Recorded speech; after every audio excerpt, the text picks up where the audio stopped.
bismillahi rahmaani rahim rabbi israh li sadri wa yassir li amri wahlul uqdatan min lisaani yafqahu qawli. mbokki jullit yi mbokki taalibe yi ñu ngi leen di nuyu di leen ziar bu baax nuyoo bi ak ziar bi tàmbalee ko ci cheikh Mouhamadul Muntaqa moom cheikh Mouhamadul Bachir di xalifa général des mourides di ñaan suñu borom yàggal ko fi loolu te mu ànd ak wér. noonu la ñuy ziaree ak a ñaanal maam Cheikh Ibrahima Fall jëmb mi toog jotaayu maam Cheikh Ibrahima Fall di ñaan suñu borom yàggal ko fi lool te mu ànd ak wér. waaye di beral ziar ak ñaan Cheikh Sidi Mokhtar Mbacké mi fi bawoo te doonoon xalifa Serigne Touba Khadim Rasoul xam ngeen ni lii si loxoom yu tedd yooyu la jaare di ñaan suñu borom dolli ko ngërëmam te yàggal fi lool Cheikh Mouhamadul Moustapha moom Cheikh Sidi Mokhtar di xalifa Cheikh Mouhamadul Amin Baara Mbacké moom Cheikhul Khadim di ko ñaanal suñu borom yàggal ko fi lool te mu ànd ak wér. ngeen xam ni bis boobu bokk na si li ñu fi dajale tey jii di bis bi ñuy fàttaliku jàmbaaru Cheikhul Khadim di Cheikh Mouhamadul Amin Baara Mbacké fii si Mbacké Kajoor ak taarix bu yaatu bi nga xamante ne moo am ci dëkk bi nga xamante ne lépp fi la doore incha allahu rabbi dinañ si dëkk ak borom xam-xam yu mag yi ñu ko fas yéene àndal xam ngeen ni Serigne Mamour Ndaw Baye Fall soxna Kiné Jili ñooy def pàcc bu njëkk bi si wolof waaye bu ñu noppee incha allah dinañ ko yaatal si kàllaamay nasaraan ànd ak chercheur bii di Abdallah Fahmi mu ngi si biir di ko ziar bu baax ak le docteur Doudou Mané Diouf di professeur si lettres modernes si université bu Ndakaaru incha allah ñooy def ñaareelu pàcc bi si nasaraan waaye bu ñu noppee jox kàddu gi suñu bàyyi Serigne Gabou Guèye mu baax mii nga xamante ni xam ngeen ni dinañu ko mën a résumer si ñaari lakk yépp incha allah gannaaw bu mbokk yi waxtaanee bu ñu noppee nag mën a yëkkati jotaay bi gannaaw bi ñu ziyaare mboolem njabootuk maam Cheikh Ibrahima Fall Lamp mi fi teew di ko tàmbalee si soxna Adama Fall moom Serigne Modou Aminata Fall moom Serigne Modou Fallilou Fall Fall yaaram ñu ngi lay ziar bu baax a baax waaye di beral nuyoo ak ziar Serigne Assane Fall moom Serigne Oudot Fall moom Serigne Modou Moussa Fall di ko ziar bu baax a baax di ñaan sunu borom defal ko tawféex te yàggal ko fi lool waaye di beral nuyoo ak ziar Serigne Djili Fall moom Serigne Abdourahim Fall sunu sang boobu moom Serigne Modou Moussa Fall moom maam Cheikh Ibrahima Fall moom it di ko ñaanal bu baax muy kenn ci barab jotaay bi tey ñun ñëpp ñu teew fi mu jaare si ay yoxom di sunu sëriñ sunu baay sunu jëwriñ sëriñ Ababacar Mbow di ko ziaraat bu baax a baax Mbow te di ko ñaanal sunu borom yàggal ko fi loolu te man ak wér noonu lañ koy ñaanalee yaa Aïcha Cissé mi si kër gi di ko ziar bu baax a baax moom it ñaanal ko mu yàgg ànd liggéey bi ak Serigne Babacar Mbow fii si Gigis Bamba ak mboolem njaboot gi ak mboolem mbokki taalibe yi ndax fii ku fi ñëw saguk lislaam la saguk yoonu murit la saguk àdduna bi yépp la ndax ñun ñi yàlla tawfeexaloon ñu fekkoon ndortali fii yaakaar naa ni maanaam dara new fi woon ci lu ñu mën a teg ay gët waaye xam ngeen ni lépp fi la doore waaye ku fi ñëwaat lu matul juróomi at nga gis ni lim fi def lépp ab dund la di ko ñaanal yàlla na àggalee sagoom ba naal yeneen naal te nu ànd kaax moom sëñ Babacar Mbow ñu ngi koy ziar bu baax ak mboolem njaboot gi ak mboolem mbokki taalibe yi nga xamante ni ñu ngi ànd ak moom ci liggéey bu tedd bi kon du ñu guddal loolu la ñu bëggoon ubbee xam ngeen di thème bi dafa jëm si maanaam waxtaanee lu jëm si taxawaay yu Serigne Touba Khadim Rasoul xam ngeen ni Serigne Touba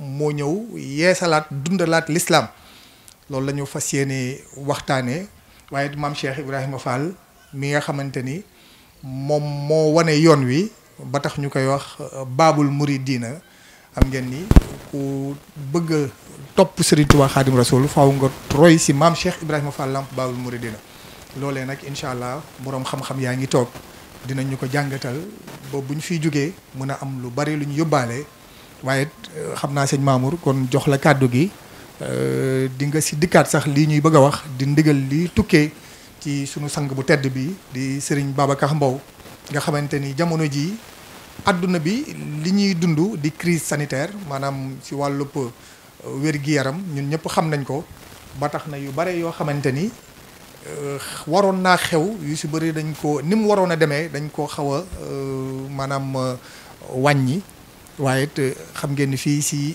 bisu Mbàkke Kajoor gi Cheikh Mouhamadul Moustapha di ko ñaanal bu baax a baax ndigal li mu jot si kilifaam sëriñam jëwriñam sëriñ Muntaxa Mbàkke ngir nag màggal gi tey ñu def ko ni mu gën a yemee rek maanaam jëm si njàngum alquran diñ ko defee si barab yi njàngum xasaayid waaye it bernde bu ko defee ñëpp daal di mën a ñaanalante incha allah ba déwén ñu def ko nañ ko daan defee sëriñ Babacar Mbow di xam ni moom du woyee lu dul ndigal moo taxit mu fas yéene tënku ci ndigal loolu ànd ak njaboot gi ak mbokki taalibe yi.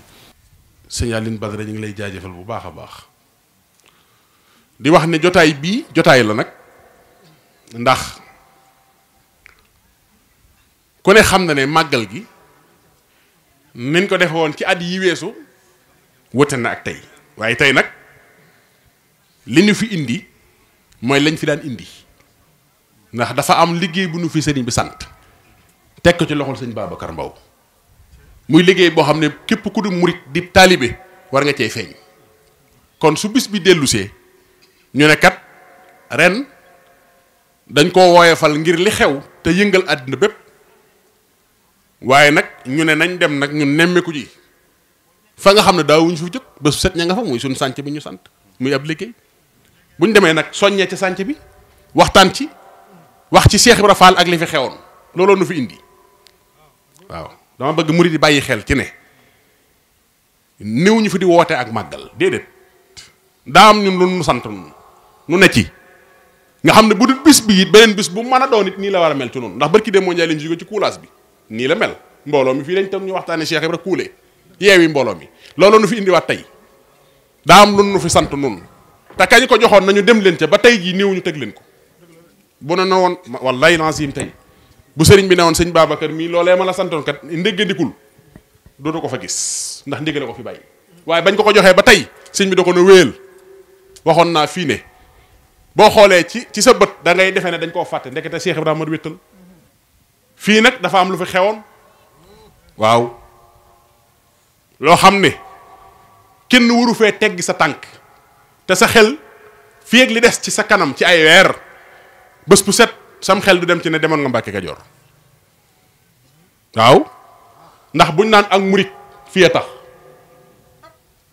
fii buñ naan murit fii a tax taal boo gis muy tàkk ci yoon bi fii lañ xemmee matt bi fii waaw Mbàkke Kajoor am na fii mooy Mbàkke Kajoor xanaa lu waay ñàkk-ñàkk xam-xam ni man dégg nga Mbàkke Kajoor lan mooy Mbàkke Kajoor lan moo xewoon Mbàkke Kajoor mooy fii la Maam Mor Anta Sali yoroon daara di jàngale fii Serigne Touba Cheikhul Khadim sunu yaakaar ji ne ci daara ji mag ñi Maam Mor Anta Sali yoroon yëpp ne ci daara ji magi Serigne beeg rakki Serigne bi ñëpp ne ci daara ji nañ bàyyi xel ne sëñ Massamba Diop Samb ci daara ji la nekkoon Cheikh Adama Gueye ci daara ji la nekkoon sëñ Da Abdourahmane Lo ci daara ji la nekkoon sëñ Daaru Assane Ndiaye ci daara ji la nekkoon Cheikh Ibra Sarr Ndiaye ci daara ji la nekkoon ñooñu sëriñ bee bokkoon ne ci daara am na histoire bu ñuy nettali te yàgg nañ koo nettali loolu fii la xewoon ku ne dégg na ne sëriñ bi daana boole bokk kaamil bi yor illeer bi da bay fii ci daaray baayam sëñ Massamba Diop Sam yërëm ko ci loolu na ko su ëllëgee suñu booletee aw sas danaa bu ma la njëkkee noppi danaa la jàppale saw sas ñenn magi taalibe yi ne ko kon de suñu leen njëkkee noppi danañ añ wàcc leen sëñ Touba ne ko fuñ añe wàcc la fa añ jafe te mënu faa ñàkk sama loxo bi moo fay séddu naa la fa tibbal fii la xewee añub yow mal xiyam fii la ko sëñ Touba njëkk diggee loolu yàgg na du tey loolu fii la xewee fii la sëriñ bi ànd ak baayam ay at yoo xam ne wóotewul wonewul ngir sédd baayam ab cër fii keroog bi waajuram génnee àddina sëriñ bi wéyale na njàngale ma ab diir fii ci Mbàkke Kajoor waaye sunu jàmbaar yi ñu fa dajale muy maam Cheikh Ibrahima Fall fii la fekk ku tedd ki Serigne Touba Cheikhul Khadim Cheikh Ibra fii la fekk Serigne bi fii Mbacke Kajoor fii Cheikh Ibra sukku jébbalu bu fa bàyyi gabu mii toogee tey ma toog fi mën na nuy waxtaan maa yow te suñ kàddu mën naa bañ a jóg mi ngi nii ñuy jàkkaar lool sëñ Modou Aminta Fall nag moo nu waxoon ne Cheikh Ibra bañ ko nangulee lañ nangul ñëpp buñ ko nangul du nangul kenn kon ku bëgg ñu nangul la tey ku bëgg ñu nangul la man nag dafa am loo xam ne bala maa dem dañ koy tàmbali waaw dañ koy tàmbali de xam nga lan lañuy tàmbali mooy fee ñu jaayante woon fii la jaayante gi xewoon waaye sëñ bi nañ jaayante fii jox ko sëñ Babacar Mbow mii mu defal ñu ko fee ñu jaayante woon ndax ci loxoom la ko sëriñ bi teg loolu moom mën naa ànd ak waxtaan yi bu kenn denc dara bu kenn yóbbaale ba leen fi li Cheikh Ibra def ci poos lañ ko fi ba ma ne Cheikh Ibra Fall nee na fu ñuy defati def leen ndax ëllëg ku jël ngeen jël fii ak jaayante fi xewoon moo nu fi indi li nu fi indi woon nañ fexe ba def ko fi ndax Cheikh Ibra nee na loo joxul sëñ Bamba dana xewi te bu xewi ku ko jox du ko jël li leen yàlla jox leen ko sëñ Bamba denc wóorul boo ko fi bàyyee looy wax nee na wërsëg ñaari baat képp la Cheikh Ibra nee na mooy wër ay sëg nit ba faatoo ay bokkam wër ko ay jege ñaaleem ñu wax lu baax ci yow ba ñaanal la maam Cheikh nee na lañ lay bàyyee ca bàmmel ba képp nga moom waaye la ñuy waaj a doon mat naa bàyyi xel te Cheikh Ibra nee lu ñu ci jëf ñu yónnee la ko waa li ngeen am te ngeen ko rawale ba la ngeen fi jógee waaw Cheikh Ibra ko wax rawale leen li ngeen fi am te ngeen fiy jógee yow yaa ngi ñëw fi nga xam ne fa la lépp sosoo fa la ki nga yaakaar àddina àllaaxira fa la jébbaloo fa la joxee boppam fa la njëkk a taxawee na ku tedd ki yàlla lay wër ba fekk ko ci yow nga indi fi dara mu war fee des ngir nga jaayantee ko fii ndax sa pas-pas bi nga bëgg ci sa diggante sëñ Touba fasu nga yóbbaale li nga yor foo ko teg buñ ko gàttal na Cheikh Ibra Fall fii la fekk sëñ fii la jébbaloon rek nañ ko siyaar fii la sukkoon amoon na garab gu fi nekk gu ñuy wax njigis ku ne ñibbi déedéet du loolu dong de loolu dafa gàtt nañ wax ni fi Cheikh Ibra Fall ñëwee lim fi fekk Cheikh Ibra daara ju am daa la fi fekk daara ju amul daa Cheikh Ibra ko fi indi loolu laa bëgg a waxtaanee ak yéen daara ji am daa la fi Cheikh Ibra Fall fekk waaye daara ju amul daa Cheikh Ibra ko fi indi sëñ Moussa Ka nu ko wax. Cheikh Ibra bi muy fekk sëñ bi fii booba xam ngeen sëñ bi ñaata at laa ma fanweeri at Cheikh Ibra am ñaar fukki at ak juróom-ñaar sëñ bi mage ko ñetti at ndax Cheikh Ibra ci sëñ bi rek la njëkk déedéet ndax Cheikh Ibra Fall njëkkiwul ci ay mag ak i kilifa aha kay lu tax mu dem ba agsi ci sëñ bii fekk ko mu doon ndaw lu am fanweeri at ci zahir mu ne ko gis naa yàlla ci yow te fa na mu daj fa tànkam Cheikh Ibra daana wax ñi ci kaw di wax ñi ci suuf te booba kii ne Mbàkke Kajoor lay wër te fu mas a jaar ponkal la fa fekk ba mu bàyyi koo ciy bokkam fii ci njara wax gii fii mu fekk baax fa la bàyyam dëkk ndayam dëkk fa mu fekk fa baax ba mu fa bàyyi koo di wërub sëriñ bu ko àggale ci yàlla siin lay kan la njëkk a jaar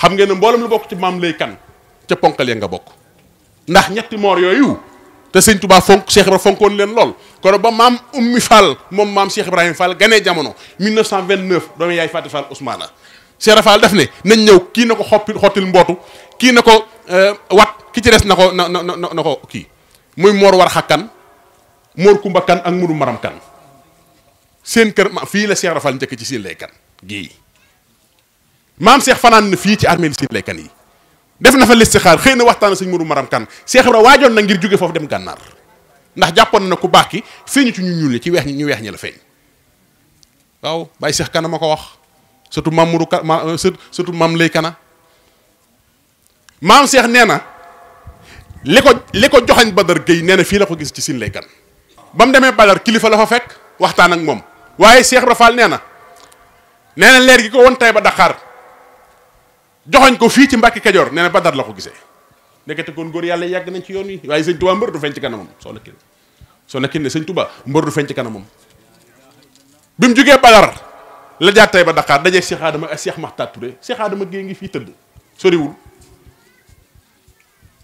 waaye keroog Baye Cheikh Wade Ndiaye moo ma ne doomi Baye Mor Ndiaye Sala Cheikh Ibra Fall nee na ci njëriñ kere bi ma ànd ak Cheikh Adama Gueye ak Cheikh Makhtar Touré ñu jëm si Mbàkke Kajoor nee na leeri sëñ Touba yi daa def lu mel ne faari oto nee na tàmp sama dën dama niital yoon wi te booba ñoom ñaar gisuñu ko Cheikh Ibra Fall nee na bi ma egsee Mbàkke Kajoor gépp àndoo di leer nee na ca laa am sago su toll ne Cheikh Adama dala ma nekk daaraam ba jàll ma ci ku tedd ki waaye kere bi mu egsee fii la sëñ Touba njëkk a wax Cheikh Adama Gueye ndax amul koo àndal xam na li xew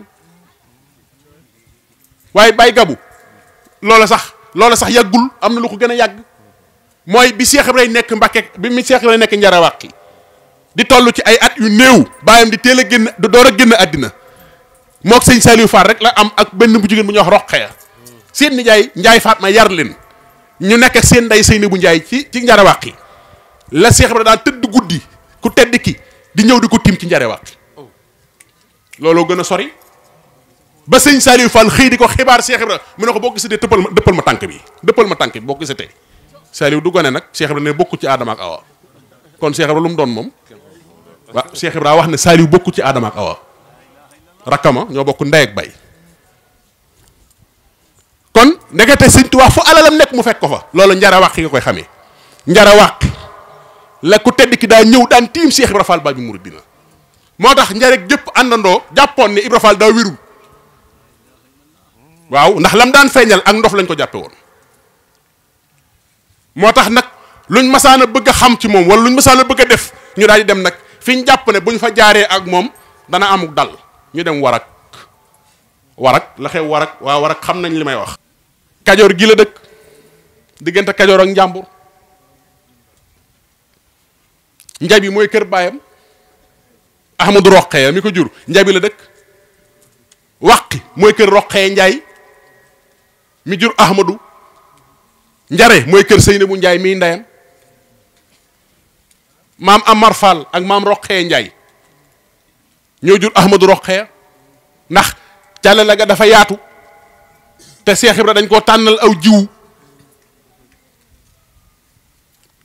bi Amar Fall ma tee sampu kër Njare la dem ñu jox ko Roqeya Njaay mu dëkkoo ko am ci Ahmadou Roqeya Fall Ahmadou Roqeya mata samp kër dellu si Njaay ñu jox ko Seyni bu Njaay mu am ca Cheikh Ibra Fall kër ndayam mooy kër baayam waaye nag maam Seyni bu Njaay nag mag ñi ne jotoon a dem kër lu ëpp Njare la ko def maam Ahmadou Fall Roqeya dëkk si woon Njare moo tax ca gentu kër Saali lañ ko denc waaye gentatul nag ndax lee fa sunu baay Sidi Diop def Sidi Diop jàmbaar la sëñ Modou Ablaye ko sant mooy barab maam Ahmadou Fall Roqeya kon gentatul kenn du wax gentu kër Saali dañ daan Njarawàqi Njare kër Saali mag ñi nama Cheikh Ibrahima ngi gane jamono Njare kër Saali mag ña ma ko wax de maam Saliou gane jamono Wàqi seen ndey dëkk Njare Wàqi ñuy séenante ci 1855 la ma mag ñi nettali maam Seyni bu Njaay dëkk Njare maam Ahmadou Fall Roqeya dëkk Njare ñu am ñaari leer yooyu ci góor teg ci ku ñuy wax Roqeya muy ku jigéen seen baay teel a génn àddina ñu denc ko foofee maam Seyni bu Njaay nag di nitu yàlla liggéey ba noppi ay càmmiñam Njaay Fatma ak ñam bokkal ne nañ ko wutal fu mu àggale liggéeyam ñu ba ko Belal Jóob booba la doola war Belal Jóob ca côté Louga kër maam Issa Alima Jóob mu am ca maam Assu Jóob mooy caatu maam Seyni bu Njaay moo ko Cheikh Rafa la bokk ndey te bokkuñu bàyyi moom Issa Alima Jóob bokk yor maam Assu Jóob moomee ba matee dem kër lañ ko dénk sëñ Daaru Asan Njaay mu am ci sëñ Ousmane Ndiaye sëñ Modou Ndiaye Assou sëñ Ibra Assou Ndiaye caat la soxna bu sa Ndiaye ba matee dem kër njox ko sëñ Balla Coro mu am ci sëñ Abdou Mbacke Mbar teg ci sëñ Bay Mbacke Jaaxal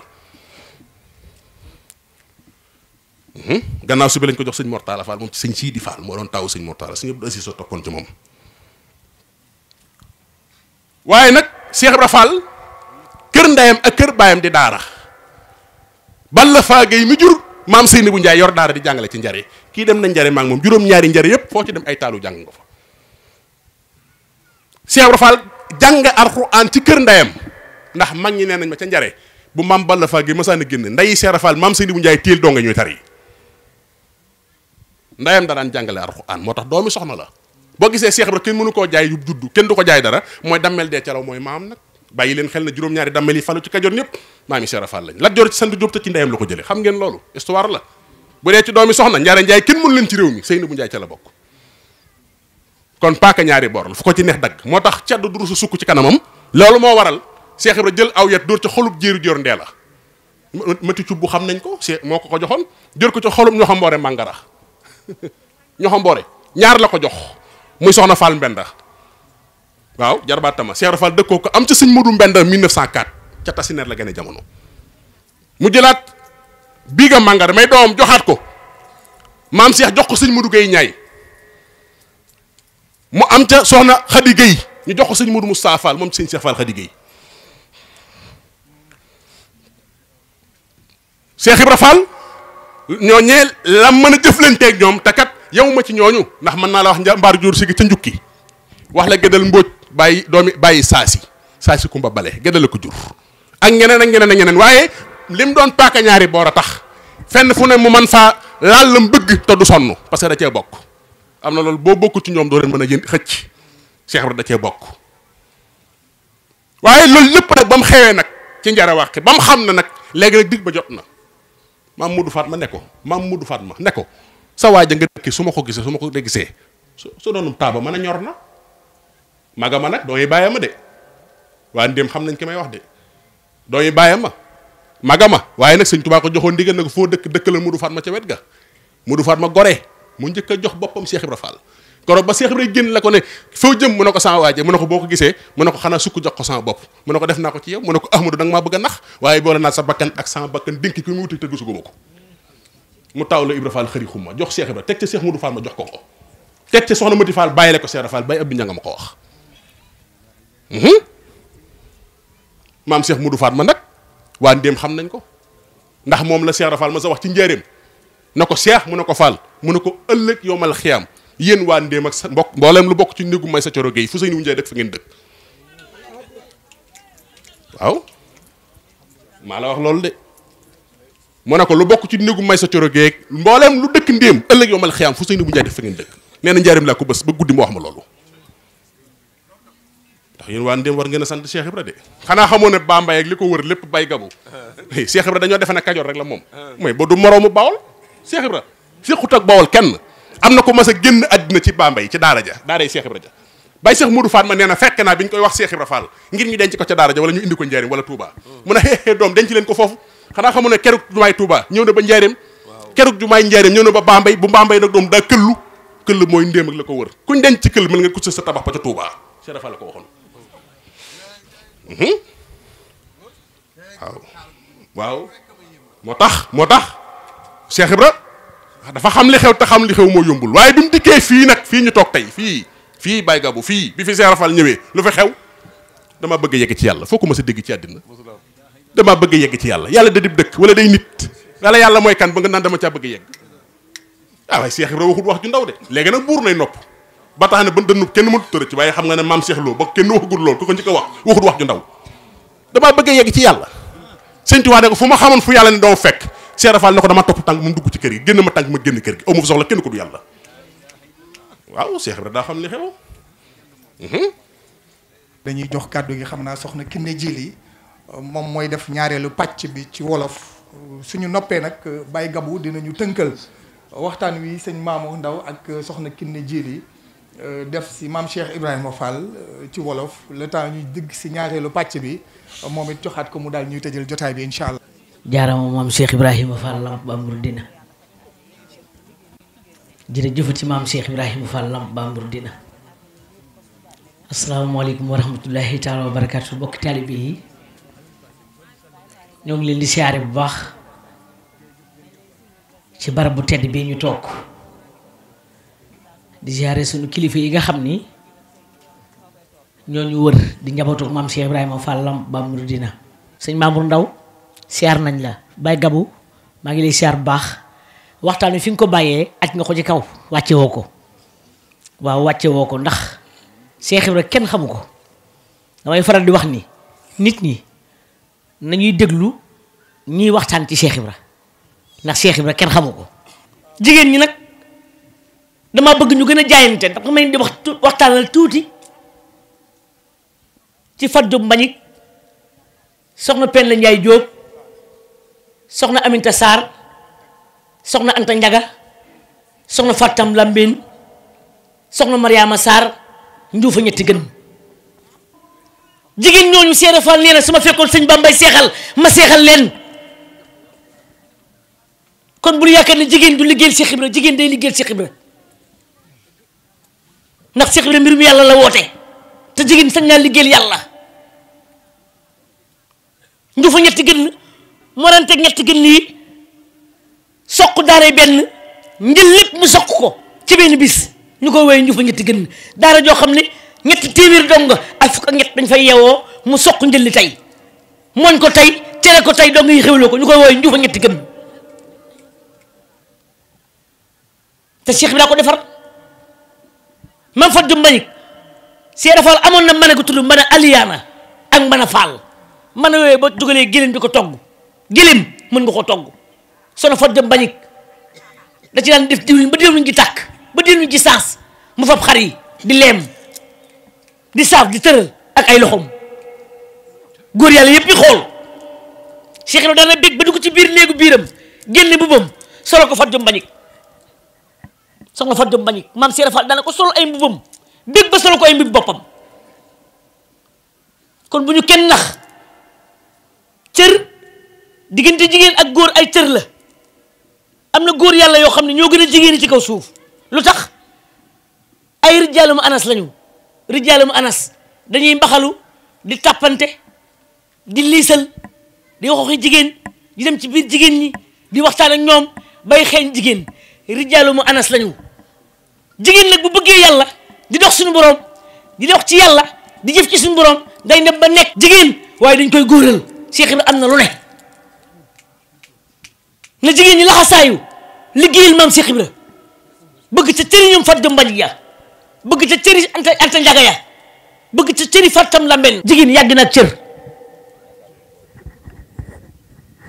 nanu sax ci liggéeyal maam Cheikh Ibra mooy jariñe tey ak ëllëg te maam Cheikh Ibra xàmmewul góor ak jigéen képp kuy ñaqal Seera Fall mu def ci yow lu góor mënul Seera Fall képp ku koy ñaqal tey jigéen mu def ci yow lu góor sañul mënu ko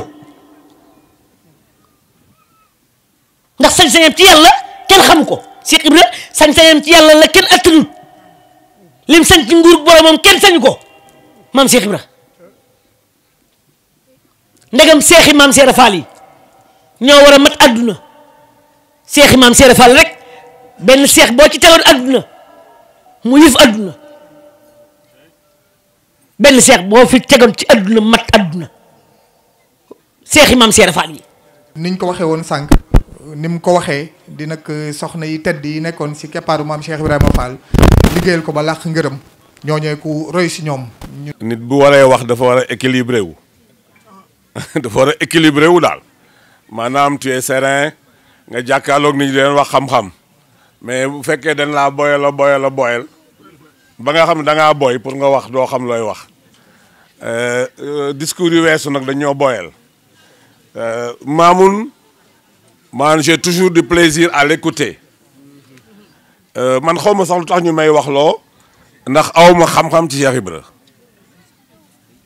gëstuuma tam ci Cheikh Ibra gëstu boo xam ni am man naa ci am xam ak yëg-yëg képp laa ci am te nit koo gis muy yëg nit ku nekk ak yëg-yëgam waaw mais ma ci xam-xam mais da ngay soxla nag xam-xam ci Cheikh Ibra ak ndax fi ngay placer Cheikh Ibra la man Cheikh Ibra dama ko dul placer sax ci dimension nit boo xam ni daa war a sol nit ñi xam-xam ndax ay borom xam-xam la fi fekk mu wëlbati lañ yoroon ay buur la fi fekk mu wëlbati ko te ñaar yooyu nag ñoo daa yor àddina buur yi ak borom xam-xam yi borom xam-xam yi di atte lu neex buur mbé di sukkandikoo ci alxuraan ba pare di neexal buur donc benn monde la fi fekk boo xam ni du jariñ doomu aadama du ci gis boppam te li tax yàlla yónni ñu bari mooy ñu jariñ doomu aadama yi mais lu jiitu moom Cheikh Ibra di ñëw fii xam-xam képp lañ yaakaar mooy soppi àddina waaw bu fekkoon ni xam-xam mooy soppi àddina mais Europe mi nga xam ne egg na ca sommet xam-xam pourquoi tey jii ñu bëgg a wàccu àddina ndax xam-xam bi ñu tabaxoon àddina gis nañu xam-xam boobu du xam-xam ñun ñi nga xam itam ñoo toppoon tubaab jàpp ni tubaab moo ñuy yóbbu ñu mucc ñëpp di ko joxoñ ba diine ji bari ci tubaab yi ñoo leen tabaxal seen diine ku dul sëñ tubaabee la tabaxal sa diine loolu sori na nag la duñ ci dugg kon ki nga xam ni moo ñu dimbali war a falu buur teg loolu fépp fekk borom xam-xam yi nga xam ni ci suufu buur la ñu nekk mu wëlbati ko jaxase ko kooku bu ñu buggee xool kiy soppi àddina bi nañu xam ni Cheikh Ibrahima moo war a soppi àddina bi léegi maamul man damay dolli ci loolu dollintu boo xam ni amul njariñ ba nga gën a xam Cheikh Ibrahima lan la wala nga xam ko ci benn wet boo xam ne nuru na fi doomu aadama yi soxna Kiné Diéry damaa seq ak moom liggéey bu bari ci Serigne Saliou ndax fi ma ko xamee dadaa foot boobu nag tollul nii mu toll tey ji ndax yóbbu naa ko yàgg naa ko yóbbaale mi auto stop ndonga tarbe yi ñoo ma woo ne ma kaa ñu boole rek yaay àjjana lañ ko tuddoon maire àjjana dadaa fóot ba yàgg di naan ci fóotit bi kon tey jii discours bi nga xam ni moom la ñu maamun jox ci dimension boo xam ne ñun mën nañ koo exploiter parce que daf ñuy yokk soxna Diéry ñëw dolli ci loo xam ni daf ñuy boyal ba pare nag mu soññ jigéen ñi ci liggéeyal Serigne Touba ñëpp xam nañu monde bi ni nga xam ni noonu la ñuy jariñoo jigéen ba ci Europe bi nga xam ne yaakaar na dafa libérer la femme mais la femme da ko rendre mission bi nga xam ne mooy mission originelle jigéen maanaam la base de la société dañ koo éclater kon man damay sant bari moom rek lu may nekk ci suufu tànt di déglu mais nekk na suufu tànt moom bari na xam-xam Mamour ñu ngi lay sant soxna Diéry ñu ngi leen di sant ci xam-xam bi ngeen ñu indil ndax suñu àddina lépp laa wax Cheikh Ibra lañ ko bëgg a jox suñu àddina lépp niñ ko bëgg a tabaxee ëllëg ci doxinu Cheikh Ibra lañ ko bëgg a defee teggi na àddina yëpp liñ ko bëgg a yore ci Cheikh Ibra lañ ko bëgg a doxee koom-koom mu àddina yëpp ci Cheikh Ibra lañ ko bëgg a doxee kon nag képp kuñ ciy dolli ñun dañ lay sant maintenant quant à Fahmi moi je l'ai suivi de très longtemps dans ses interviews et dans ses émissions par un de mes amis experts comptables mais il m'a dit mais tu connais Fahmi?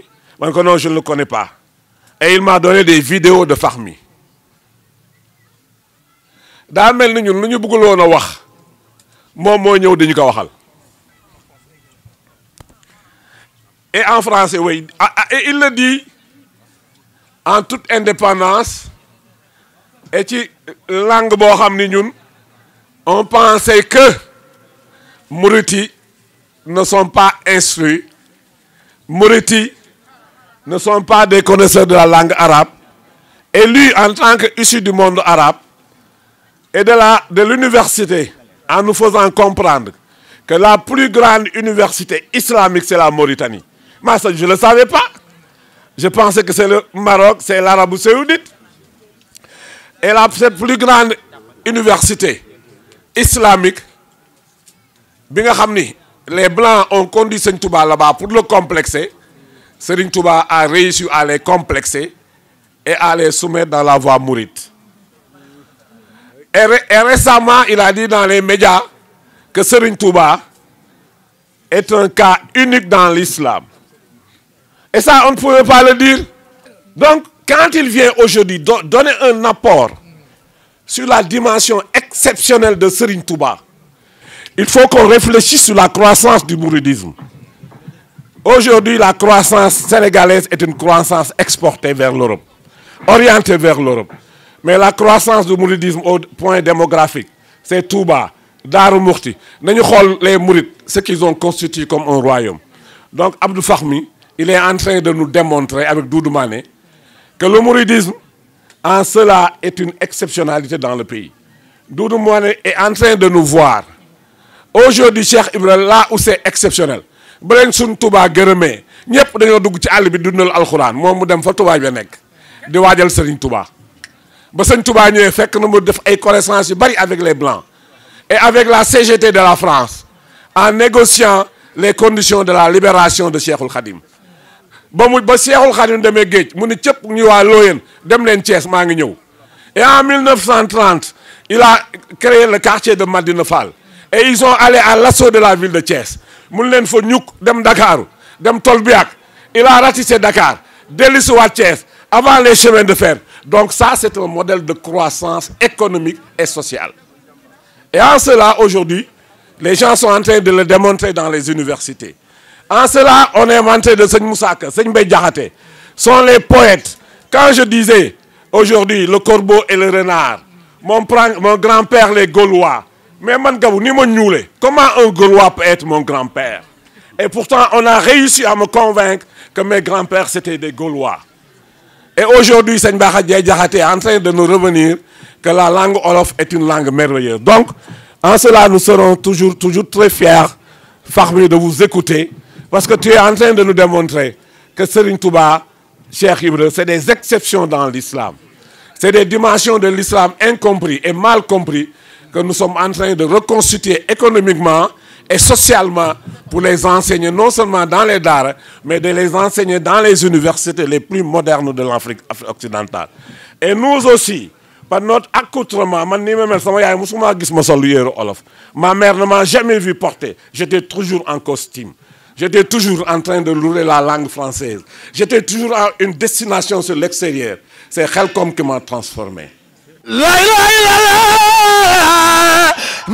la ilaha illallah, la ilaha illallah, la ilaha illallah, Rabbana la ilaha illallah, la ilaha illallah fal, Musa la ilaha illallah, la ilaha illallah, la ilaha illallah, la ilaha illallah fal, Mustafa fal, la ilaha illallah, Allah la ilaha illallah fal, Rabbana la ilaha illallah, la ilaha illallah fal, Mustafa fal, la ilaha illallah.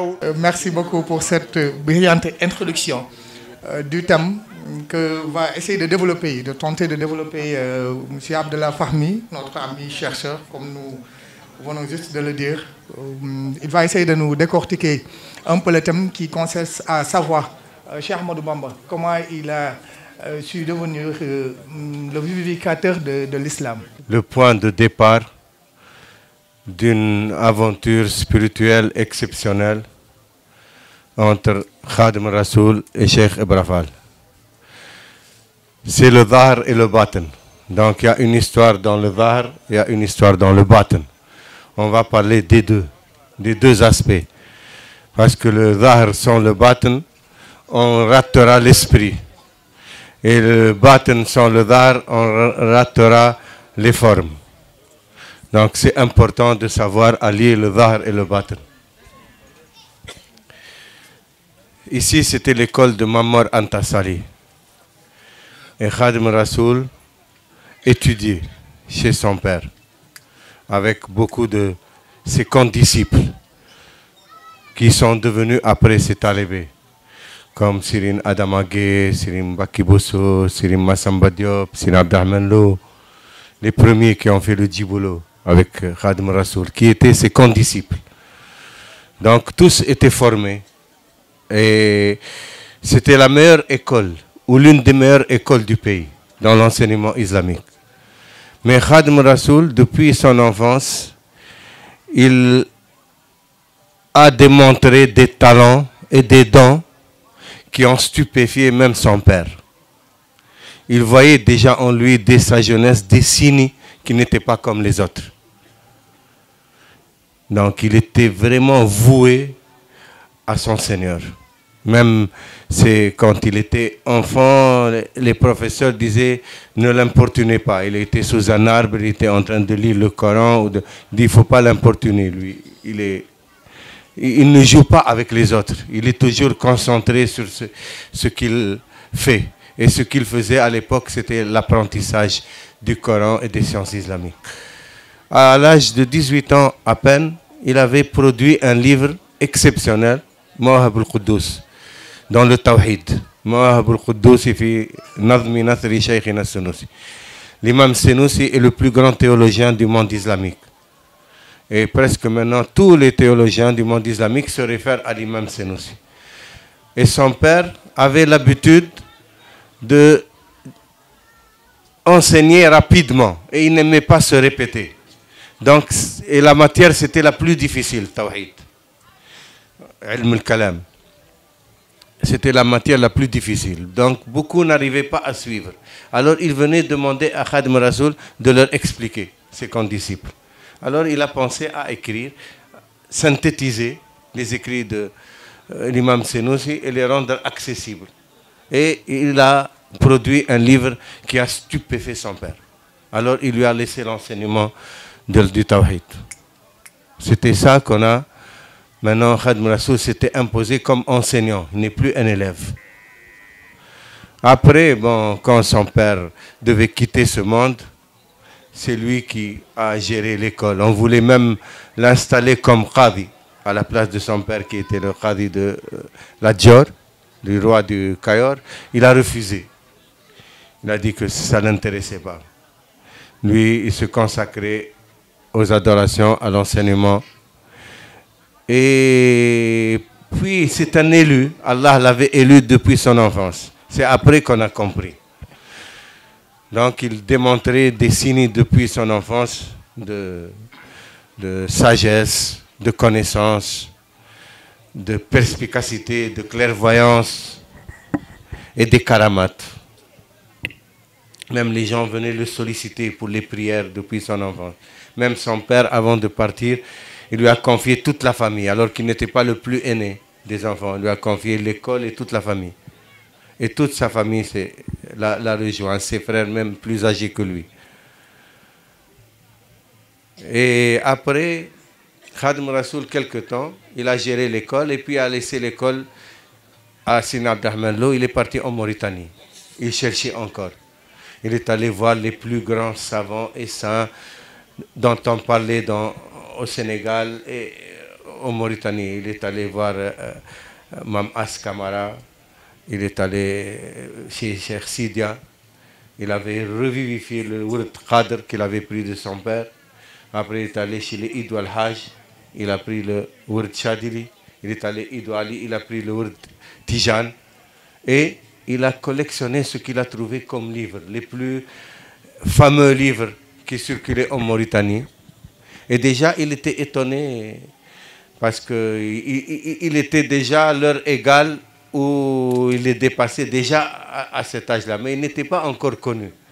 D'ailleurs, il y avait un des plus grands saints de Mauritanie à l'époque, Baba Ould Hamdi, qui était de Idou al-Hajj, qui était très respecté en Mauritanie. Il a honoré Khadim Rasoul, il l'a reçu comme il n'a jamais reçu personne. Et il était étonné, parce que même des grands venaient le voir, il ne faisait pas grand cas. Il vivait avec Allah et son prophète, il était détaché. Mais quand Khadim Rasoul était venu, alors à l'époque il n'était pas connu, comme on a dit, c'était le premier voyage. Il est resté à peu près 8 mois en Mauritanie. Il l'a reçu comme il n'a jamais reçu personne. Et même son entourage, sa famille, lui ont dit, mais on ne t'a jamais vu recevoir quelqu'un comme celui-là. Il a dit, ah, cet homme-là, vous allez le connaître plus tard. Sur la connaissance, j'ai discuté avec lui et j'ai vu qu'il ne trébuchait pas, il ne faisait pas de faux pas là où les plus grands savants pouvaient glisser. Lui, sa connaissance est certaine.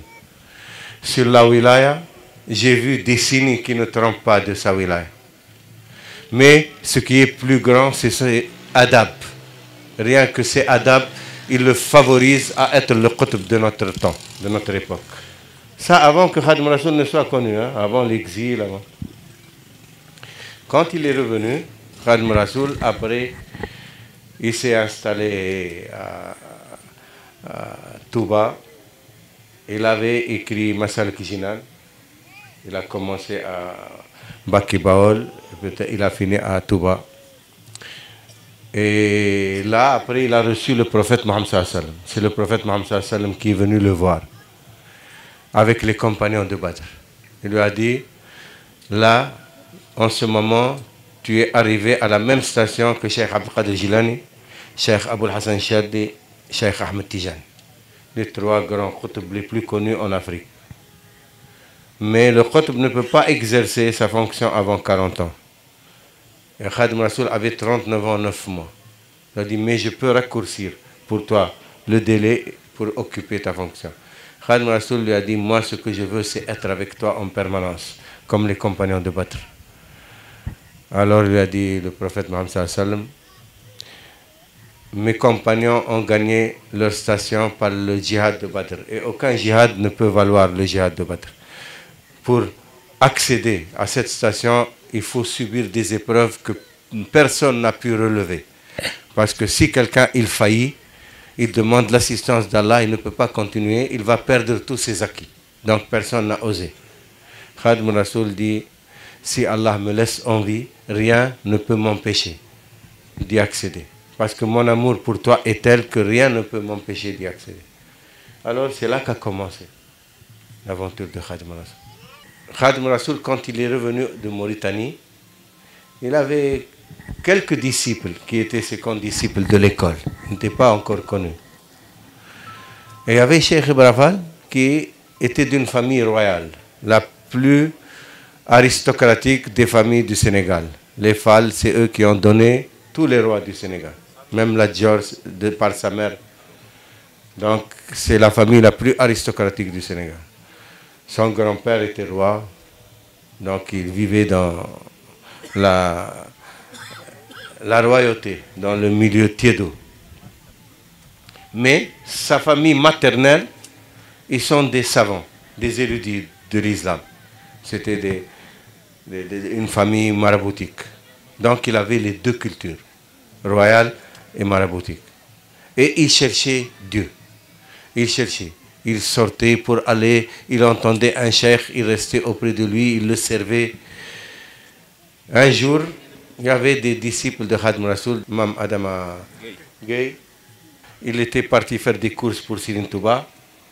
Il était venu chez le cheikh qu'il servait. Et quand il a parlé avec eux, il a vu en eux une lumière. Ça, c'est le battre. C'est le côté battre maintenant. Il a demandé la permission de son cheikh de les accompagner. Il a dit qu'il voulait voir le cheikh. Et son cheikh lui a donné son agrément. Et il est parti avec eux. Et Cheikh Ibrahim lui-même a raconté, d'après ses petits-fils qui m'ont raconté, Sin Hassan Fall, le fils de Sin Mustafa Fall, m'a dit que quand Cheikh Ibrahim a dit quand il est arrivé, il a vu Serigne Touba de loin, il a vu l'ange Gabriel qui était venu saluer Khadim Rasoul comme le font les mourides, comme ça, de salutation. Il lui a embrassé la main comme ça, il mettait son front sur sa main. Alors, et il a senti quelque chose, une force qui le plaquait par terre. Il ne pouvait plus se lever, Cheikh Ibrahim. Donc il a dû ramper pour arriver jusqu'à Khadim Rasoul. Et il a salué comme l'ange Gabriel. Et c'est là qu'a commencé l'aventure du battre. Parce qu'avant, on ne connaissait de Khadim Rasoul que le Dhahr. Sur les connaissances islamiques, comme on a dit, même les Mauritaniens l'ont reconnu. Avant même l'exil. Maintenant, le côté battre va se révéler avec Cheikh Ibrahim. Cheikh Ibrahim, d'après aussi une histoire très ésotérique, un jour Khadim Rasoul a dit, parmi tous ceux qui ont fait la tarbiya chez moi, il n'y a pas quelqu'un qui arrive à la cheville de Serigne Mandoum Bimbake. Alors quelqu'un lui a dit, et Cheikh Ibrahim? Ah, il a dit, Cheikh Ibrahim, lui, quand je venais en ce monde, Allah a dit, Cheikh Ibrahim, accompagne-le pour le servir. Il joue hors catégorie, Cheikh Ibrahim. Comme on ne connaît pas la réalité de Serigne Touba, on ne connaît pas la réalité de Cheikh Ibrahim. Seul Serigne Touba connaît sa réalité. C'est un secret entre Serigne Touba, Cheikh Ibrahim, Allah et le prophète Mohammed sallallahu alayhi wa sallam. Des choses qui ne sont pas comprises sur Cheikh Ibrahim. C'est un envoyé pour servir Serigne Touba, comme Serigne Touba était venu pour servir le prophète Mohammed sallallahu alayhi wa sallam. Donc Cheikh Ibra, quand il a rencontré Serigne Touba, et c'est dans Minan al-Baqi al-Qadim, il a dit, moi je ne suis parti de chez moi que pour trouver un cheikh qui me prend par la main pour me guider vers Allah.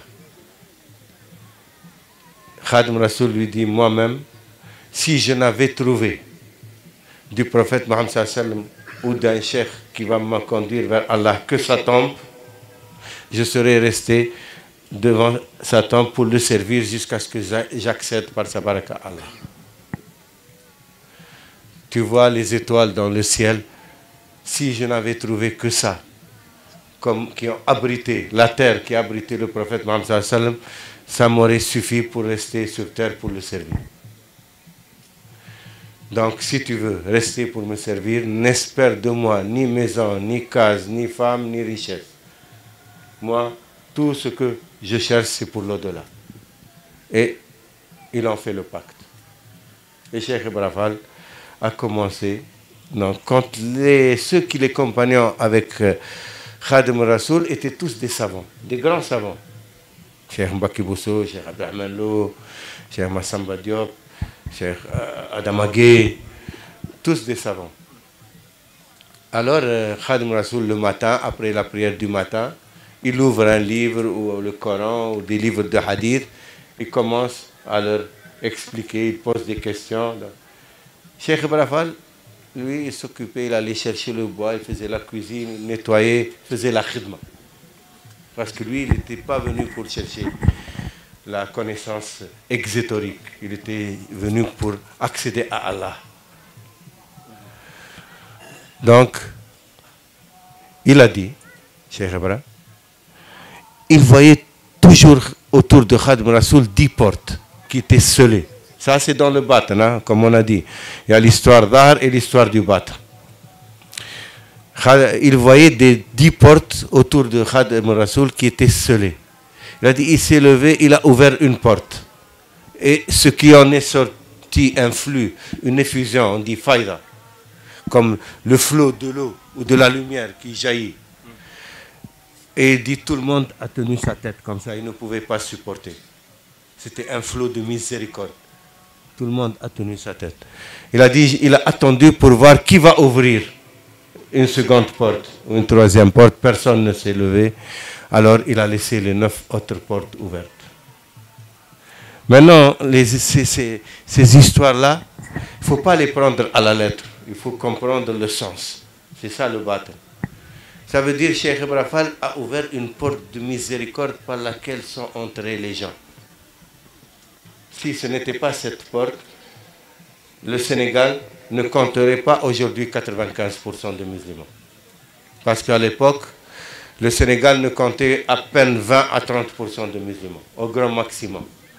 Et l'islam s'est arrêté aux frontières du Sine. Maba Diakou, le dernier combattant de l'islam, a été arrêté par les Sérères, par Boursine. Donc, il y avait une grande partie qui restait animiste et une grande partie chrétienne. Et les colons voulaient christianiser le pays. Donc, maintenant, quand ils sont partis, les colons, 95% sont musulmans. Même les Sérères, maintenant, ils sont tous des Baye Fall.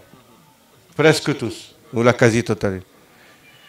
Et les Baye Fall, les disciples de Cheikh Ibra Fall, il leur a inculqué l'humilité, tawada, l'humilité, l'abnégation, l'ithar. Khadim Rasoul, il dit l'ithar, c'est la plus grande qualité que peut acquérir le soufi, c'est l'ithar. L'ithar, ça veut dire, ce n'est pas aimer son prochain comme soi-même, ou aimer pour son prochain comme soi-même, mais aimer son prochain plus que soi-même. Préférer son prochain à soi-même. Et c'est ça la qualité des Baye Fall. La khidma. Eux, ils préfèrent son prochain à eux-mêmes. Ils voient quelqu'un venir, même il ne le connaît pas, il vient pour prendre ses bagages, pour le servir, l'installer, l'apporter à manger, nettoyer. Ils sont là au service de leur prochain. Et ça, ce n'est pas facile. C'est le plus difficile. Parce que chacun de nous a un petit ego. Même celui qui a le plus de qualité, il a un ego. Il n'aime pas, il aime être honoré, respecté, s'asseoir, il ne va pas faire les travaux domestiques. Alors que les Baye Fall n'ont pas ce problème. Ils sont là pour servir tout le monde. C'est ce qu'on appelle dans le tasawwuf l'ithar. L'ithar, c'est donner la préférence à son prochain sur soi-même.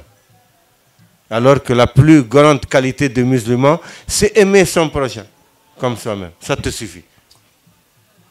Et détester pour ton prochain ce que tu aimes pour toi-même. Ça suffit.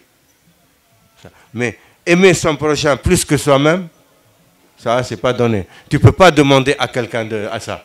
Tu peux lui demander d'aimer son prochain comme il s'aime lui-même, mais pas d'aimer son prochain plus que soi-même. Ça, c'est un don d'Allah. C'est un don divin. Donc, les Baye Fall ont été choisis. C'est des élus.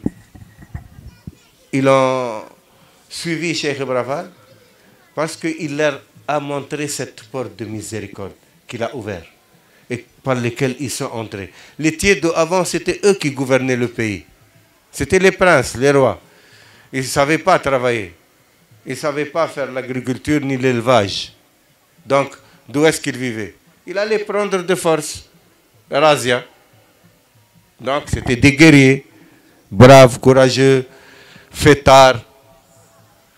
Maintenant, Cheikh Ibra Fall, il les a rendus les plus humbles au service de leur prochain. Déjà, ça, c'est un exploit au-delà de l'entendement. Personne ne pouvait le faire. Les tièdes qui pouvaient les rendre dociles, les rendre serviables, alors qu'il était un guerrier, il est orgueilleux, il est plein de force, de courage, de témérité.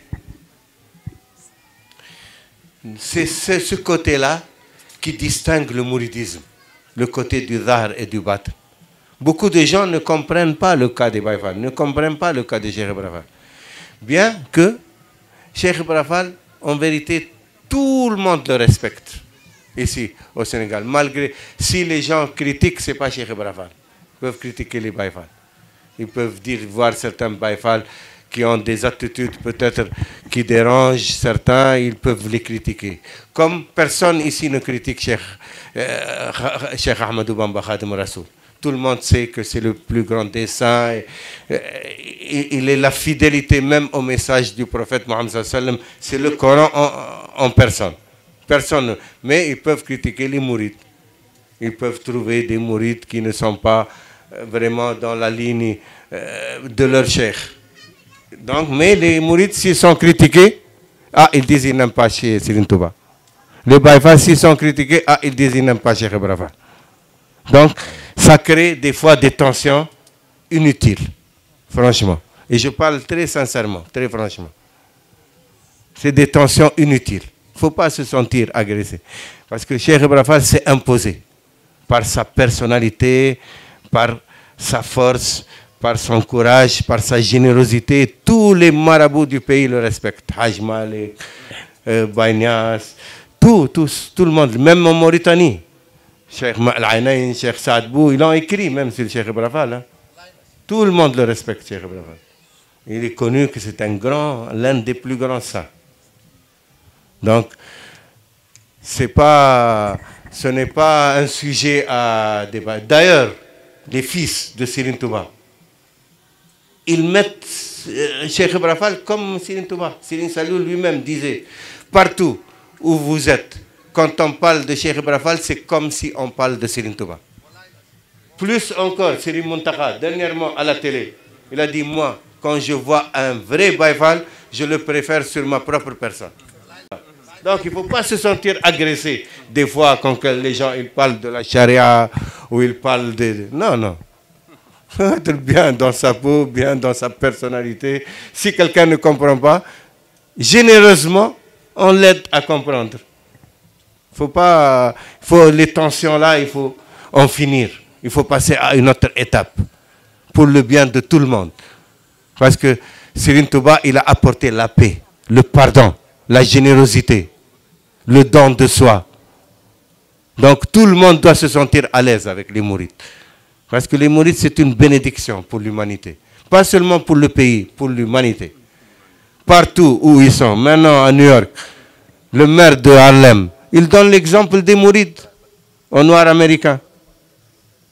Ils ont changé Harlem. Harlem, avant, c'était l'endroit le plus malfamé des États-Unis. Aujourd'hui, c'est devenu Little Sénégal, le petit Sénégal.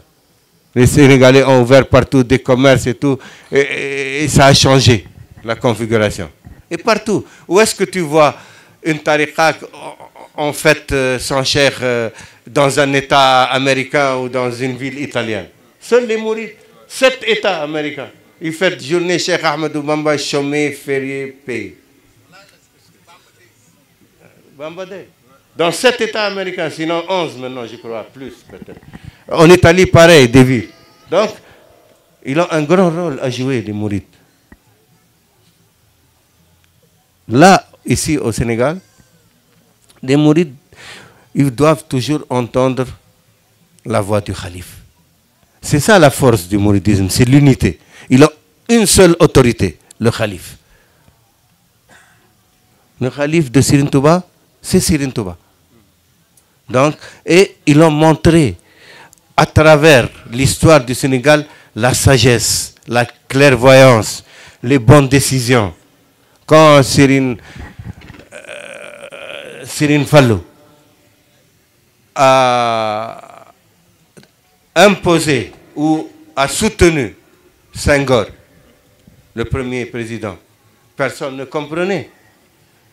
Comment, même des musulmans ne comprenaient pas comment on peut mettre en avant un président chrétien dans un pays 95% de musulmans. L'histoire a donné raison.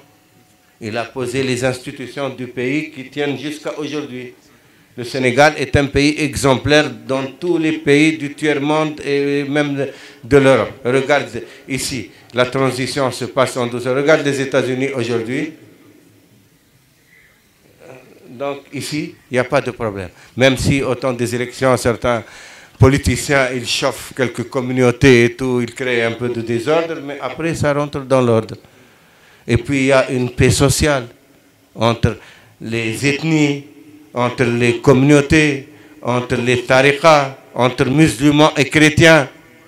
Non seulement du respect, mais une fraternité. Des chrétiens qui construisent une mosquée pour des musulmans à Fedjout. Et ils participent aux fêtes les uns des autres. Où est-ce qu'on voit ça? Donc, après Serigne Abdelhad, il avait soutenu Abdou Diouf. Il a dit même quelque chose qui est resté à travers la gorge de beaucoup de mourides.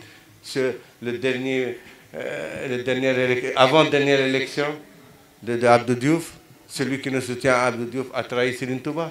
C'est resté dans la gorge de beaucoup de mourides. Et pourtant, la raison, et si les gens connaissaient, ils comprendraient. Et l'histoire lui donne raison. Serigne Abdelhad, après, a expliqué à ses intimes. Il a dit, vous savez pourquoi j'ai dit ça? Parce que j'ai vu les deux forces en face.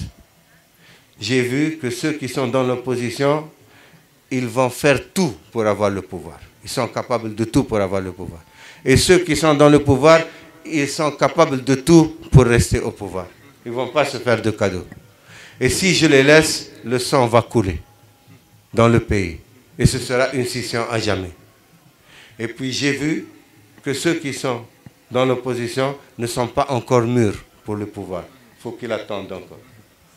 C'est pour ça que j'ai décidé d'intervenir de force. Et l'histoire lui a donné raison. Donc pour comprendre que même si on ne comprend pas des choses, il faut faire confiance au khalife. Ils sont là pour tout le pays, pas seulement pour les mourides, pour tout le pays. Ils protègent le pays. Serigne Touba a pris ce pays sous sa protection. Et ceux qui comprennent cela, jamais il n'arrivera de problème au Sénégal. Et celui qui a compris le plus cela, c'est Cheikh Ibrahim. Il a donné l'exemple. Pourquoi on l'appelle Babul Mouridine? C'est la soumission qu'il a envers Serigne Touba. Parce qu'il a confiance totale en Serigne Touba. Il ne discute pas, il ne cherche même pas à comprendre. Il ne cherche qu'à obéir. Et c'est ça la force des mourides. et particulièrement des Baye Fall, ils ne cherchent pas à comprendre, à obéir. Il y a un ndigal, ils obéissent. Et ça, tout le monde le reconnaît cela. Donc, une leçon à tirer de tout cela, que ce pays est béni par le choix qu'Allah a fait, que Serigne Touba soit né dans ce pays, et que c'est un fils de ce pays. Et par le choix que Cheikh Ibra Fall est venu consolider, c'est grâce à lui que le mouridisme a tenu quand Cheikh Ibra Fall, quand Serigne Touba était en exil. Il y a aussi Mame Thierno Ibrahim, Cheikh Abdourahmane Lo, beaucoup ont contribué, Cheikh Mandoumbi Mbacké, beaucoup, mais Cheikh Ibra Fall a joué un rôle principal. C'est, comme on a dit, par la qualité essentielle des mourides, l'abnégation, le don de soi, l'ithar. Ils préfèrent tout ce qu'ils ont, c'est pour Serigne Touba. Donc, ils ne regardent, eux-mêmes ne se donnent pas de l'importance. Toute l'importance, c'est pour leur guide. C'est ça qui les différencie de tous les autres. Et on a un exemple parfait ici, en Mbacké Kayor, Serigne Babacar Mbow. On voit comment il a fait de ces talibés des modèles de Baye Fall, parce que lui-même, il leur donne le meilleur exemple de l'humilité, de la sagesse, de la générosité et l'abnégation, le travail. Parce que ce qu'on voit ici ou en Ndem ou dans les travaux qu'il fait, qui sont des visions à long terme, il est visionnaire. Ça va servir même les générations futures. Et surtout, non seulement il est engagé lui-même, mais sa femme, Sokhna Aïcha, ses enfants, Serigne Fallou, Cheikhouna, Mam Samba, Jamila, Mam Cheikh, Yangone, toute la famille, ils sont consacrés à ce travail. Donc eux-mêmes donnent le meilleur exemple aux autres talibés pour qu'ils s'inspirent. Parce que pour vraiment guider, il faut être exemplaire. Il faut être soi-même un exemple. On ne peut pas dire des choses et faire autre chose. On ne devient plus crédible. Mais quand on applique ce qu'on dit, tout le monde suit. Et c'est ça qu'on vit avec Serigne Babacar Mbow. Donc on le remercie infiniment pour tout ce qu'il fait dans la voie mouride. On le remercie pour ses talibés qu'il a formés. Il a beaucoup de talibés qui sont des étrangers, peut-être le plus qu'il y a de talibés non mourides, et vraiment qui sont attachés à la voie mouride, par sincérité, par engagement, et l'aventure continue. Elle a commencé ici à Mbacké Kayor avec Serigne Touba et Cheikh Ibra Fall, et Inch'Allah, elle continue avec Serigne Babacar Mbow. Je commencerai d'abord par m'excuser parce que je devais faire partie des conférenciers. Mais malheureusement, des contraintes, n'est-ce pas, donc on fait que je viens d'arriver en provenance de Dakar. Donc franchement, je regrette. J'ai fait de mon mieux pour arriver à temps, mais c'était extrêmement difficile.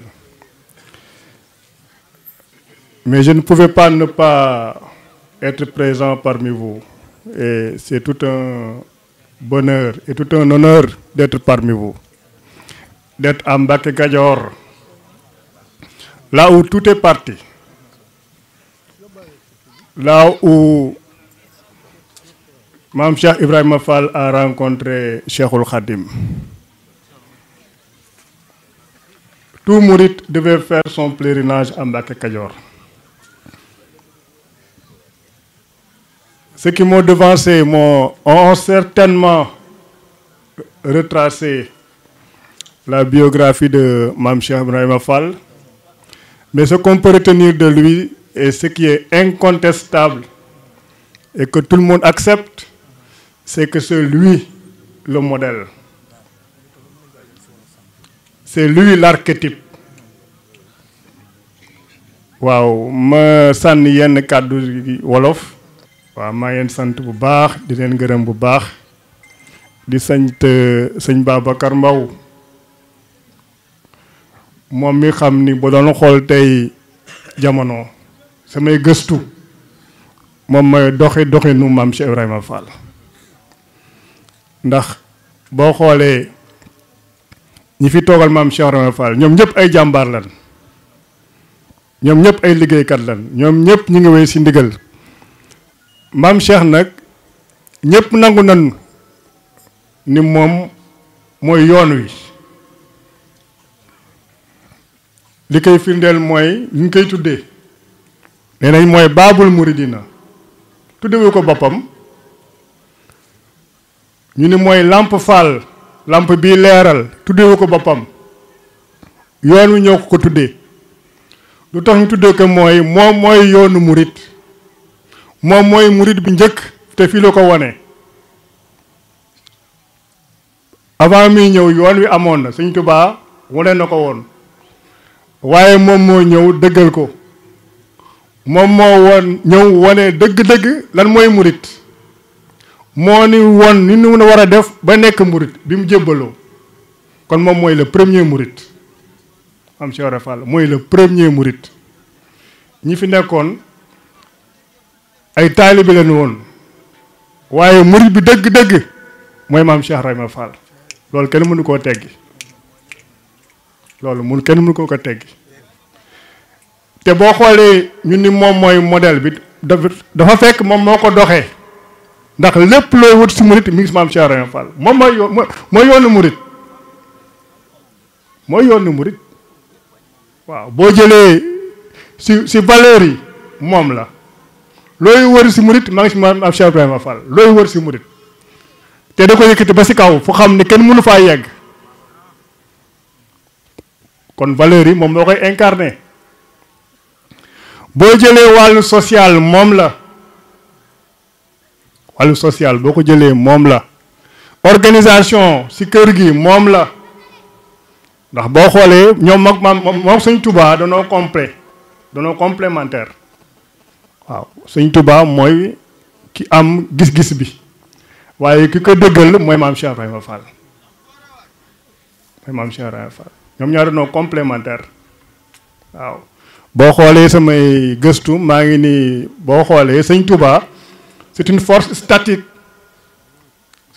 statique moom fi muy toog lay toog di yëngal jamono xam nay jamono ko dox Sëñ Saaliw naan Sëñ Saaliw fi mu toog lay toog di yëngal jamono ñoom ce sont des forces statiques Maam Cheikh Ibra Fall c'est une force dynamique en action waaw ñoom ñaar ils sont complémentaires ndaxte Sëñ Tuubaa bi mu fi nekkee tubaab bi da koo tëj yóbbu ko Gabon yóbbu ko Gànnaar indi ko Thièyène indi ko Njaaréem yooyu yëpp mu nekk ay résidence surveillée donc fallait moom ku xam ne moom mooy dox pour jëmmal yoon wi kooku may maam Cheikh Ibrahima Fall te matal na ko sëkk lépp looy xool si murit moom la même wàllu économie moom la même murit yi ni ñuy yëngatoo si économie ba jaaxal àdduna bi moom la moo ko wone avant benn murit di yori milliard moo fi njëkk ami milliard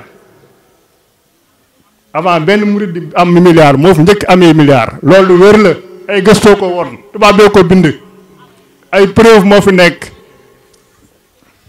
donc yëngatu bi ñuy yëngatu ñun murit yi war nañ koo sargale maam Cheikh Ibrahima Fall parce que moom moo wone yoon wi yëngatu na si commerce moo gënoon commerçant bu gën a rëy Sénégal maam Cheikh Ibrahima Fall la woon ay preuve la am commerce amoon ay boutique Thiès ba Ndar li mu am si boutique Ndar kenn mënu koo compter demoon na ba tubaab bi fi nekkoon yoroon commerce bi dañ koo porter plainte pour concurrence déloyale ndax ni mu leen jaaxlee si wàllum commerce ñu dem tribunal mu gagné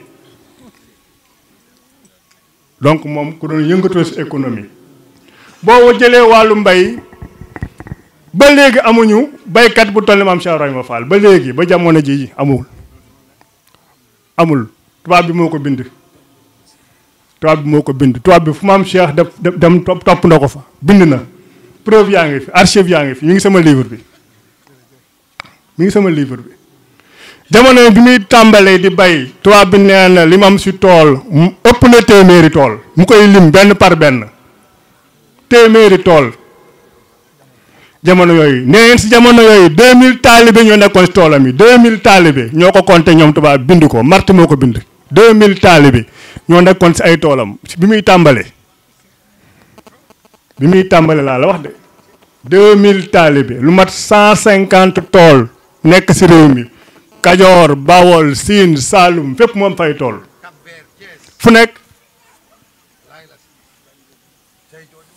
gerte gi ñëw mu dugg si bayum gerte mu dugg si mën si bayum dër moo ko njëkk a def Sénégal tubaab moo ko bind bayum dër moo ko njëkk a def Sénégal tàmbale ko ba mu nekkee Ndar li ñuy wax maraîchage moo ko fi indi ndax jamono jooju daa dem Ndar gis tubaab bi samp fa li ñuy wax jardin d'essai botanique ñu jël ay garab bitim réew di ko indi si réew mi di ko fi essayer pour mu dox fi bi mu koy gisee xel mu nàcc mu daal siy lancé wu commencé def lu ñuy wax horticulture mu tàmbale ko boori Ndar ay Gànjool ay Tasñeer mu dox fa lool mu koy jël di ko yóbbu Ndar di ko fa jaay mu junne tubaab bi bàyyi importer ay fruits depuis la France mu jugee fa ñëw def ko Daaru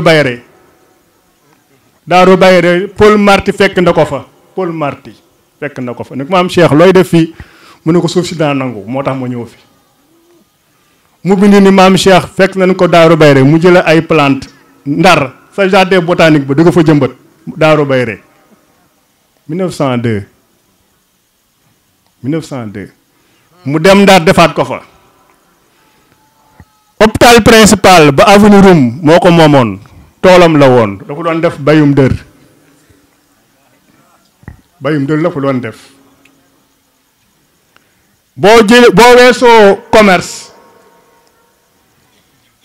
mi ngi woon si napp bi mu nekkee Ndar loolu sëñ Mamadou Ndaw wax na ma si lu bëri ay taalibeem la amoon Ndar ñiy napp yor ay gaal di napp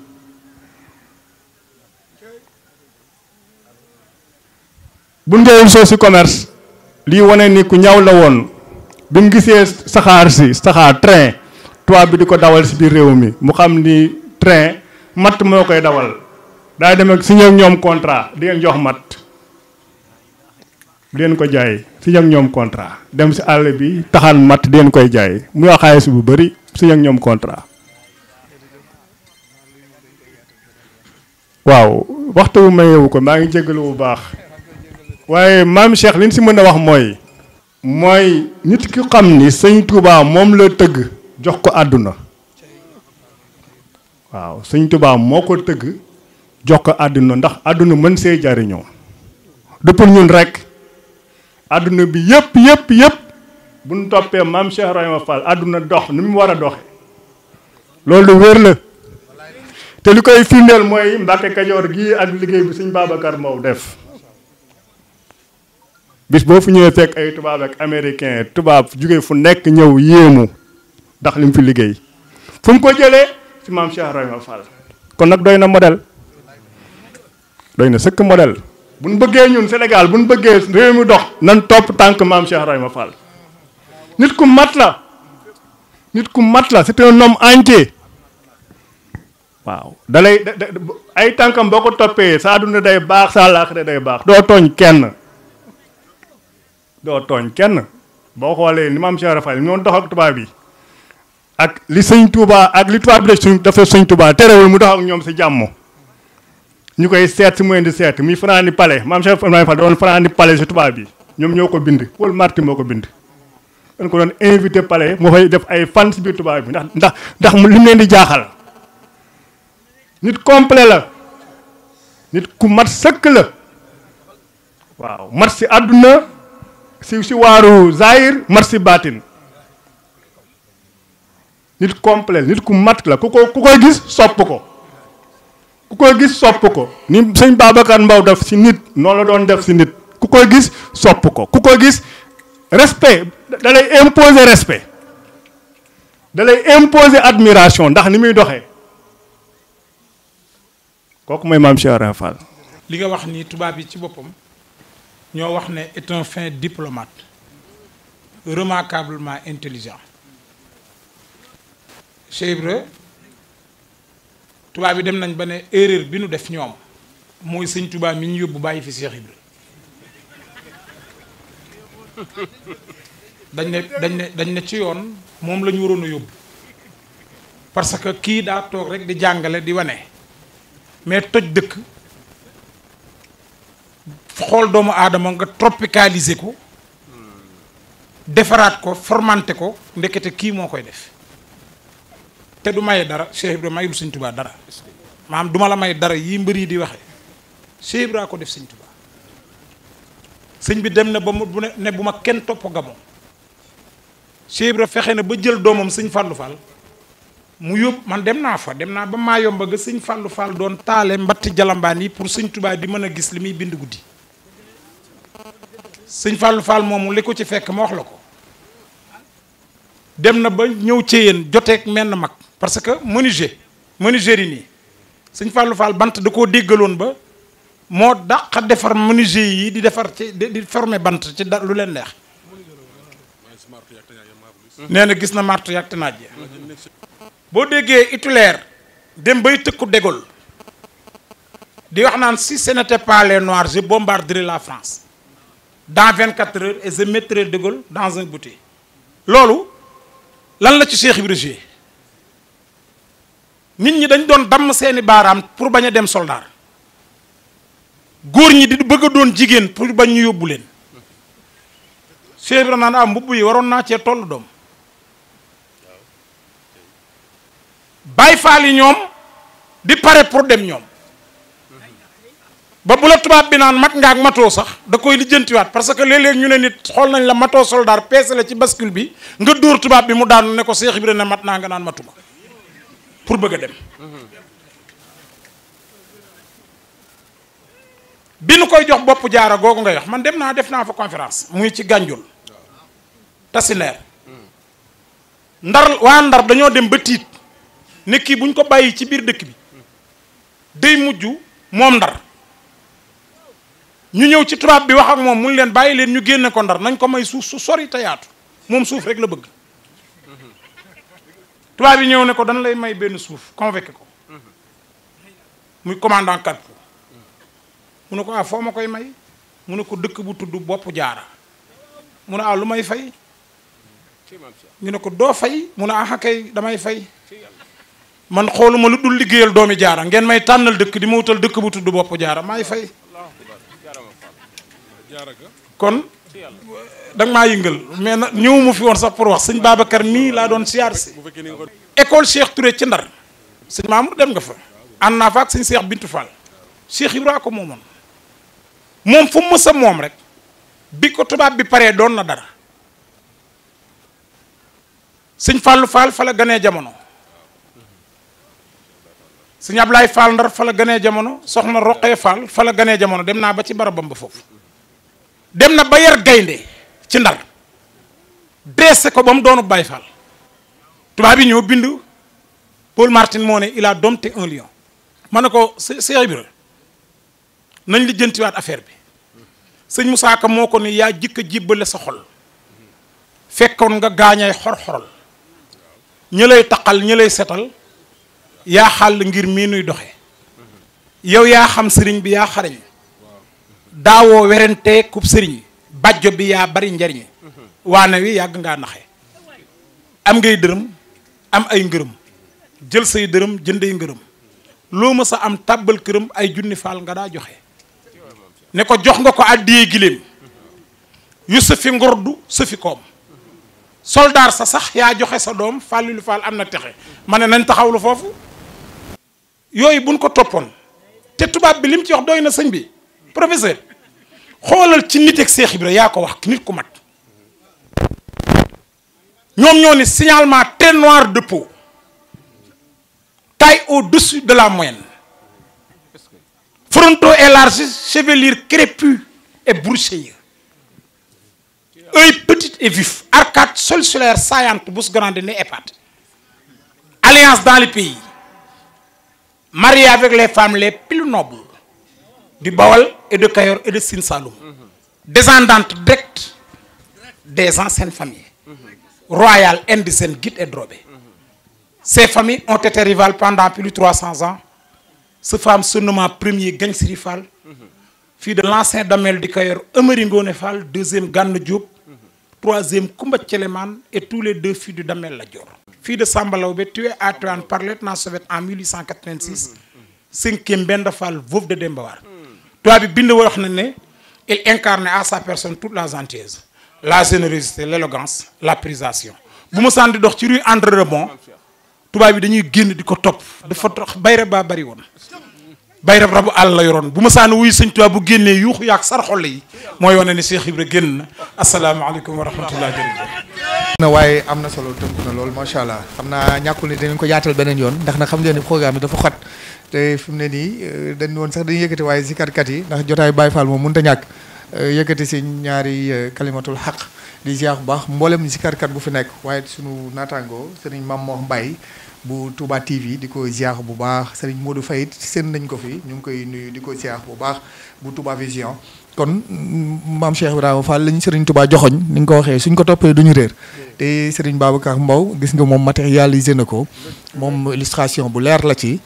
di ko ziar bu baax moom bi ñu may opportunité bi di ñaan suñu borom yàggal ko fi lool te mu ànd ak wér moom ak njaboot geek mbokki taalibe yëpp rek lii yàlla nañ ko teewaat ay déwén yu baree déwén yi di ñëw ñu fanaanee ko mën ko yendoowaat lépp rek ngir waxtaan ngir ñëpp mën see jariñu te liñ fi dégg yëpp tàmbalee ko sëriñ Mamadou Ndaw jaar si soxna Kiné Djili jaar si suñu baay Gabou Gueye ba si sëriñ Abdallah Fahmi mi daaneel ak professeur Doudou Mané Diouf mi wàcce kàddoom ñoom ñëpp liñ fi wax ñun ñëpp mën nañ si jëriñu kon suñu borom may ñu dégg ak topp wa axiru daawaana an alhamdulillah.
la